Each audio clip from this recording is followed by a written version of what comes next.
Very promising news coming from the Associated Press today. It is kind of, I guess, anonymously sourced, unconfirmed stuff, so we can't get too excited yet.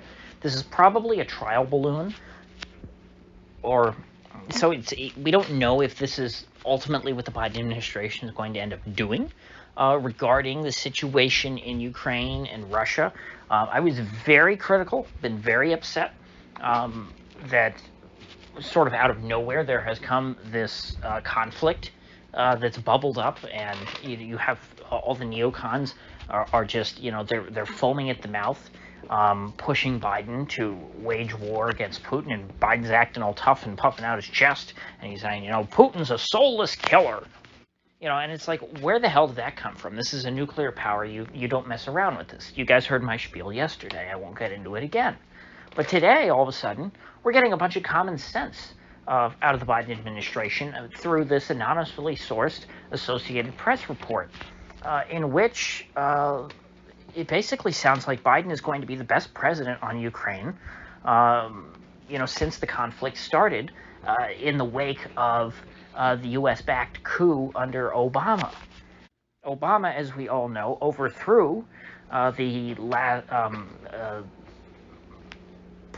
not Poroshenko, the guy before him, Viktor Yanukovych, who is considered to be friendly to Russia and to people within Ukraine who are have an affinity for Russia. They liked Yanukovych. He was their guy. He was overthrown in a coup, which was organized by the CIA and the State Department. And since then, there has been a violent conflict in Ukraine between the government, which is now controlled by much more nationalistic ethnic Ukrainians, and people who associate themselves more with the Russian nation. These are not Russian state actors. These are not people who are Russian citizens. They're citizens of Ukraine and live there, but culturally and economically, they want they consider themselves more to be a part of Russia. They don't like all of this talk about banning the Russian language and joining NATO and the EU and trying to be Russia's archenemy. And so two oblasts in eastern Ukraine seceded around this time. There also was the secession of Crimea, which was annexed by Russia. But in the Donbass, which is this eastern region of Ukraine, as you get closer to Russia and further away from the western part of Ukraine, people become more and more Russian culturally, and they identify more with Russia. And so in the far east of Ukraine, you have a very strong resistance to the government in Kiev being run by these Ukrainians from the west.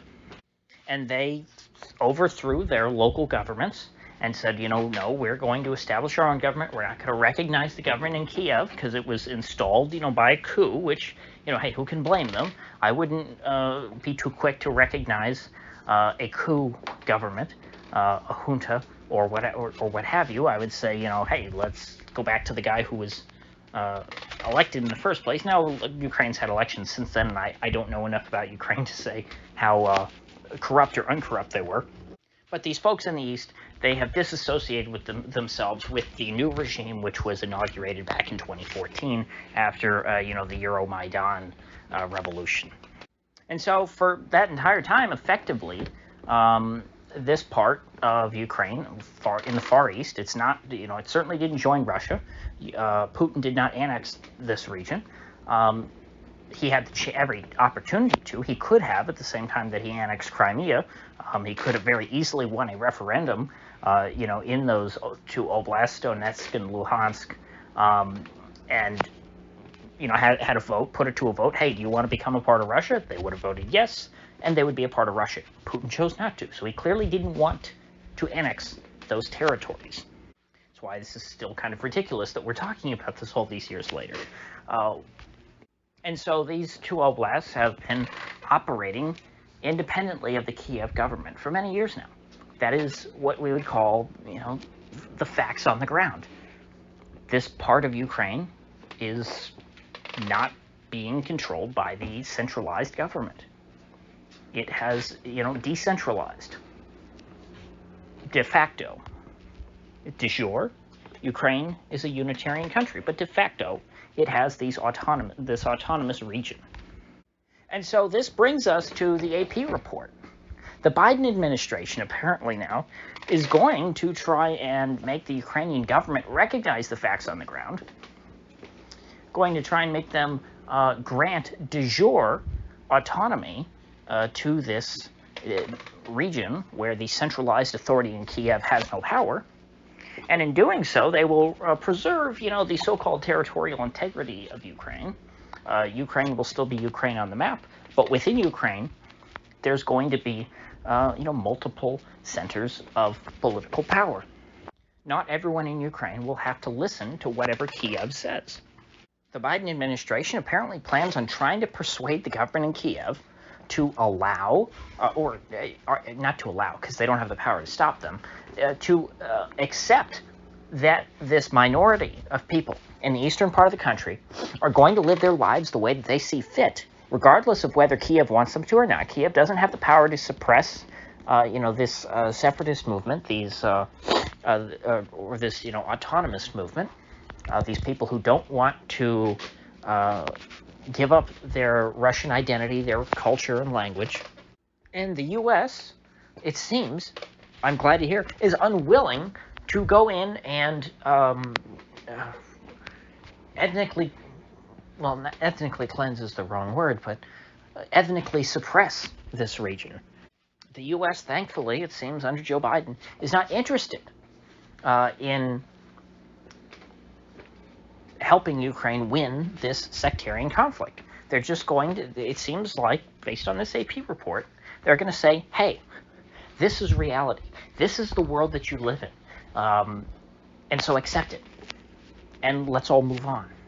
Then Putin doesn't have to be on edge. Because, Putin's interest here is that politically in Russia, if bad things happen to the people in eastern Ukraine who identify as Russians and seem like very patriotic, Russian-loving people, the Russian public will not be too happy with Putin. Putin will look weak, and because their kinfolk, I guess you could say. I'm not sure what a Russian term would be for that, but their kin over the border, if they get oppressed or massacred, it'll look bad for Putin. So Putin has to kind of stick up for these guys, just in the same way that Russia has always had to stick up for Serbia. Russia obviously has never had any interest in annexing Serbia, not in World War I, not in the 1990s, and it was very bad for Boris Yeltsin domestically when Serbia was walloped by NATO. Putin remembers that very vividly, I assure you. And he doesn't want that to happen to him. He will not allow it to happen to him. And so the way to prevent that would be for Ukraine to become more or less like a state in the sense that Bosnia is a state. Bosnia has two governments. It has one border. Yeah, you look at Bosnia on a map, it's one country. But within that country, there are two separate governments that rule over the different peoples. You have one government for the Serbs, and then you have one government for everybody else. And that was the way of preserving Bosnia's territorial integrity, because the Serbs did not want to be a part of the Bosnian state. They wanted to be a part of Serbia. What was the compromise? Well, at least let us be Serbs in our own, Serb government within, under this Bosnian flag. And that's what these Russians in Ukraine, this is the only way to settle this dispute as well, is for Ukraine to just recognize, hey, we in Kiev cannot control these people. And so they must accept that. They can't just count on the U.S. to come in and, conquer their country for them and to suppress, their own citizens. So, for that reason, I very much hope that this report is true. If it ends up being false, I will be very disappointed. But there is a chance that Joe Biden ends up being the best president, on Ukraine in quite some time. Because so many in Washington, in the political bubble, regardless of party affiliation, this is a bipartisan concern. They think that the U.S. can just speak things into political reality in countries around the world. We can just reshape the entire planet as we see fit. And that's what Americans in Washington have thought, going all the way back to Woodrow Wilson, who created Yugoslavia, or I shouldn't say not single-handedly, but he had a large part in creating Yugoslavia, and thus in creating setting the groundwork for the terrible bloody civil wars, including the Bosnian War, which occurred back in the 90s, which, of course, are somewhat analogous to the conflict in Ukraine. And yet again, we have Americans still thinking that they can change these countries just by wagging their finger at them and saying, oh, gee, you people in eastern Ukraine, you're Putin puppets, and we demand that Putin stop manipulating you to hate the Kiev government. Putin, make those people stop. And Putin can't stop that. Putin can't make these people love Kiev. No matter how long Joe Biden and Vladimir Putin sit in a room together or stare at monitors of each other on a call, they're not going to be able to change the minds of the people in eastern Ukraine. This is an internal Ukrainian problem. You have two people outside of Ukraine, Joe Biden and Vladimir Putin. They can't solve the problem inside of Ukraine. And so the only way for the problem to go away is for either side to, recognize each other's differences and to move on. And predictably, you have, the Republican hawks coming out and going, oh my gosh, Biden, he's ceding half of Ukraine to Russia. Maybe in his old age, Biden has learned a little bit. Maybe after helping to start the disastrous war in Iraq, which did kill his one good son, and left us, of course, with Hunter, maybe Biden realizes, gee, starting wars, they're just not really worth it. Not worth it at the end of the day. So maybe we should do everything we can to avoid that. And maybe we should just accept things the way they are and not think that if we send in the tanks, that things can be different. I'm not saying that Joe Biden is anti-war. I'm just saying that maybe there's a little bit of reflection going on in what's left of his brain. Apparently, they're also saying to Ukraine, hey, it might be 10 years before you're accepted into NATO. That's a nice way of saying you're not getting accepted into NATO.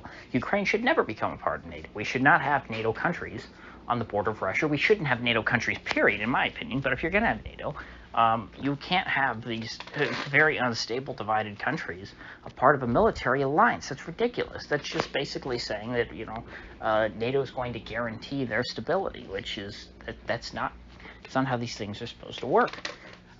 It's the same reason why Bosnia is not a part of NATO and won't be. You've got Republika Srpska in Bosnia. They would never want to be a part of NATO, just like Serbia doesn't want to be a part of NATO. And then you have the Muslims and the Croats who probably would like to be a part of NATO. As long as Bosnia, we're going to go on with this illusion that Bosnia is one country. Well, Bosnia as one country cannot join NATO. Same thing with Ukraine. If they wanted to hack off the Russian majority parts of Ukraine, make Ukraine a bit smaller, make it more homogenous, well, then maybe Ukraine could join NATO at some point, practically speaking. But I mean, right now, even if you're a NATO lover, a NATO-funded pro-NATO troll in my comments section, there's no serious way that you could think that Ukraine would be a viable, NATO member at this point. And no amount of combat in eastern Ukraine is going to change that. I mean, unless you plan on exterminating all of the dissenters, which, just for the record, you should not do. So, with that said, I will see you folks back here tomorrow.